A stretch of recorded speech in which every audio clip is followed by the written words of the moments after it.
This is Southern Cross News with Rachel Williams. Good evening. The Liberals are turning their attention to the upcoming state election, today outlining their top priorities for another term in government. It includes the economy, health, education and infrastructure. But one area highlighted is keeping Tasmanians safe after a rise in crime statistics. In a sign of things to come, the Premier making his pitch to voters. But there is still a lot more to do. This isn't as good as it gets. It's certainly not job done, it's job just begun. With the election still to be called, Will Hodgman outlining his priorities for a next term, but no specific policy announcements today. The Liberals say they'd focus on the economy, cost of living, health, education and infrastructure. Tasmanians will want to see what their political parties present by way of a plan.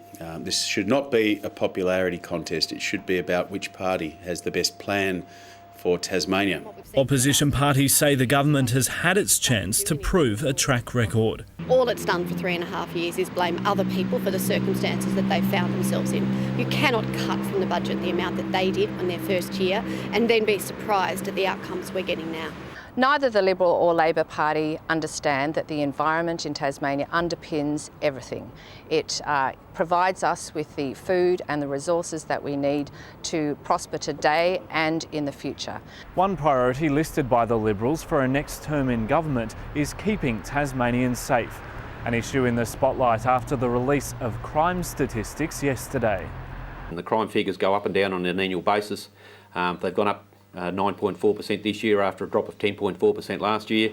Labor says crime prevention needs to be a bigger focus. This is a serious concern and we do want our government to have really good, strong evidence-based policies on prevention of crime. The government says it's encouraged by the statistics because more criminals are being caught and charged, attributing this to a bolstering of police numbers and resourcing. Well, there's no doubt that Tasmanian communities are safer now with more police in them. They were cut under a Labor Green government, and that is the track record. The Premier says there will be specific policy detail about his next term plan in the week to come. Michael Breen, Southern Cross News. A two-car crash in Hobart this morning has left one person injured. Emergency crews blocked part of the intersection of Warwick and Harrington Streets as they cleared the scene and treated a 30-year-old woman for a suspected broken arm. A 75-year-old woman driving a green Citroen has gone through a red light and collided with a vehicle being driven in a northerly direction on Warwick Street. Police praised members of the public for helping in the immediate aftermath of the crash. And in Launceston, traffic was held up following a collision between two vehicles on Wellington Street. A station wagon had to be towed away following the incident. Ravenswood residents woke to a loud bang overnight when a caravan went up in flames. But the efforts of a neighbour helped to stop the inferno from spreading to a nearby house. At 4:30 this morning, this caravan outside a home on Lambert Street caught fire. Neighbours sent into a panic as gas bottles on board threatened to explode. Within a couple of minutes, the entire thing was engulfed and was spitting out blue flames from the gas and just roaring. The Good Samaritan grabbed a garden hose next door, spraying the gas bottles to keep them cool until firefighters arrived. When the fireys got here, I did yell out to them that they were still attached and they took a few steps back and I was a bit worried. Luckily, the cylinders didn't explode and no one was inside the van at the time. The neighbours' efforts helping to stop the fire from spreading past the front fence. Quick action from the brigade protected the house and other exposures in the area. I didn't want to get too close just in case it did sort of fall apart and get me, but I'm not going to let the neighbours' property and stuff burn either. Police arrived this morning to investigate the cause of the fire. Tom Johnson, Southern Cross News. Thieves have raided the Queenstown Galley Museum overnight. Several items were stolen, including bayonets, a military uniform and war medals that had been on loan. One set of medals in particular was on loan. They weren't actually donated, they were just on loan for safekeeping. So they've really upset everybody because the museum is actually run by volunteers. Police are calling for witnesses who may have seen a hooded man of average height and slim build at around 2 a.m. Tasmania's two adopted AFL teams faced off at UTAS Stadium this afternoon in the state's final match of the season. Both Hawthorn and North Melbourne supporters turned out in strong numbers, creating a warm send-off for one of the game's greats. Decked out in brown and gold or blue and white, fans stormed UTAS Stadium one last time for the season. The game didn't mean much on the ladder, but the interstate pride was alive and well. Team scarves and beanies a must, temperatures dropping to below 10 degrees. One die-hard Hawk decided on a bobcat for extra protection. We had a bit of a punt on the first goal kicker and all the winnings was in there, but someone's taken that. I hope someone responsible has taken that. But as fans filled the stands, it became clear many had come to see one player in particular. You got any favourite players? Coach. The man they called the General, playing his last game in the state. I'm devastated, yeah. But I think he's going at the right time. As for the result, well, both sides were expecting to win big. We're in record score. Someone Ben Brown kicked 13 today. What do you reckon? I heard Zeebles are laid out, so I'm thinking Hawks probably by about like 135 now. We'll bring you the full match wrap later on in sport. Tom Johnson, Southern Cross News. In the wake of 2 days of wild weather, today provided much calmer conditions and some spectacular scenery. These stunning pictures were captured at Cradle Mountain this morning by Mark Walsh. Hobart rose to scenes like this, with Mount Wellington reappearing from the clouds, draped in thick white snow. Skies are mainly clear, although there's some middle-level cloud coming towards us, and the winds have dropped right out. It's not going to last. There's another front coming up onto us tomorrow that will cross in the morning, not quite as vigorous as the one we had on Friday night. The Weather Bureau says more snow could be on the way towards the end of the week. Well, the state's top dancers have performed at the Tasmanian Open Dance Sport Championship held at Launceston's Silverdome last night. A record number of competitors graced the ballroom in a range of dancing categories. The night also included a performance by Australian violinist Sally Cooper.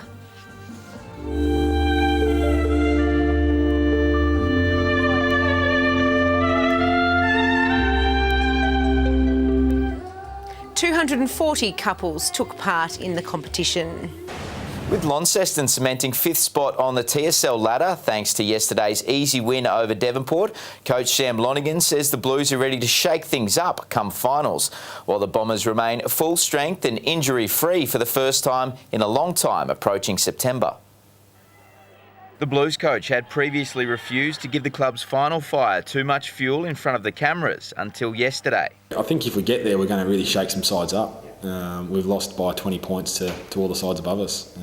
We've had one bad game for the year in round 3 against North. With Hobart City going down to Lauderdale, even if the Blues drop their final game to North Launceston in 2 weeks' time, they'll still be there come September. Not a bad result for the club in its first year under Lonigan's program.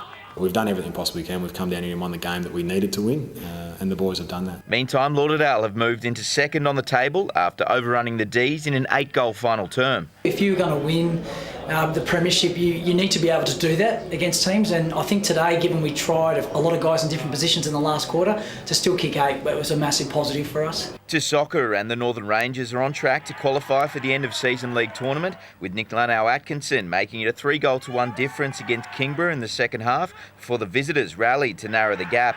The skipper then slotting 2 more to give himself 4 for the game and put things well out of reach for the Lions in the 5-2 win.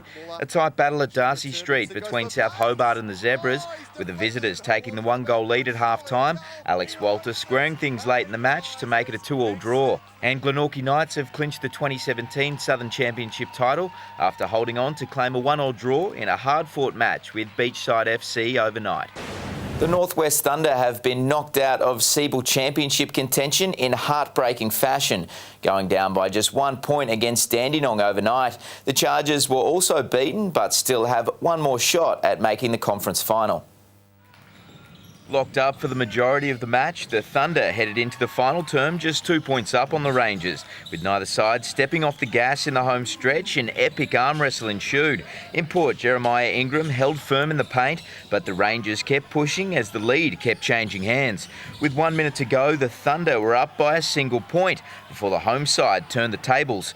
As the clock wound down, Daniel Sapokas stepped up and the Thunder almost looked home, almost. The visitors had one last crack to win it, but it wasn't to be, with Dandenong ending their season by a 1-point margin. And the Chargers will have to fight to keep their season alive against the Rangers on Friday night after failing to make it straight through to the conference final, going down to the Miners by 4 points in Ballarat overnight. And some very positive news to finish off sport tonight, with young North West Coast footballer Ethan Stevenson now in a stable condition after waking from an induced coma overnight. His family were absolutely blown. They thought a miracle had happened, and we all still believe in that. He has pulled through from this week. Ethan fractured his skull during an NWFL match last weekend and was airlifted to the Royal Hobart Hospital to undergo emergency surgery. Since then, the support has been flowing in. It's been phenomenal, nothing short of phenomenal. The GoFundMe page, we kick-started that thinking, we'll go for 5,000 and it's well over 17,000 as we speak. A fundraiser is planned for Ethan and his family on August 26 at the Latrobe Memorial Hall. Good evening. A chilly Sunday right around the state. Hobart recorded 13, Launceston 11, Burnie and Devonport just 10. King Island was lucky enough to see 16 today, 15 for Strawn and Cape Grim, 14 at Friendly Beaches and 13 at Grove, St Helens, Smithton and Campania. The state's low was a -5 at Mount Wellington, which didn't move past 0 degrees today. Today's satellite showing patchy cloud over Victoria and Tasmania, high clouds streaming into Western Australia and South Australia. The rest of the country remains cloud-free. Up closer, cloud is extending over the northwest and north of the state. Patchy cloud visible over all remaining areas. Tomorrow, a trough will cross Tasmania while a cold front extends over southwest Western Australia. The high-pressure system has migrated over eastern Queensland. To the waters, northeast to northwesterly winds up to 25 knots, reaching 30 knots in the southwest, swells up to 3.5 metres in the west and 2 metres on the east coast. We've got a strong wind warning tomorrow for lower eastern, southern and western coastal waters from Wineglass Bay to Sandy Cape. A small craft wind alert is also current for the southwest and central plateau lakes. Showers should be easing tomorrow in Hobart, 15 degrees, Dover showers with 14 and Ooze easing showers 14. Launceston morning showers with 16, Devonport showers before the sun with 15, Scottsdale a few showers 14, Burnie and Stanley to see the sun after a morning shower 15, Strawn easing showers 14, St Helens possible morning showers 16, Swansea morning showers and a handsome 17, Ross morning showers 15. And the 3-day forecast starting with Tuesday, rain developing about the north and west, extending statewide by the afternoon, gusty winds in the evening. Wednesday showers across the north and west, plus the far south with strong northwesterly winds expected. Thursday showers more frequent in the west with gusty winds expected through the day and snowfall at 800 metres. Around the country tomorrow, showers and storms for Perth 19, late rain in Adelaide 21, Sydney sunny with 23 and no winter for Brisbane with sun and 27. And currently in Hobart, partly cloudy with 10, Launceston 10 and cloudy, Devonport 8 and cloudy. And the good news is there's just 18 days left of winter, Rach. That is the best news I've heard all day. Thank you for that, Candice. Well, that's Southern Cross News for this Sunday, the 13th of August. Thanks for joining us. Have a great week. Good night.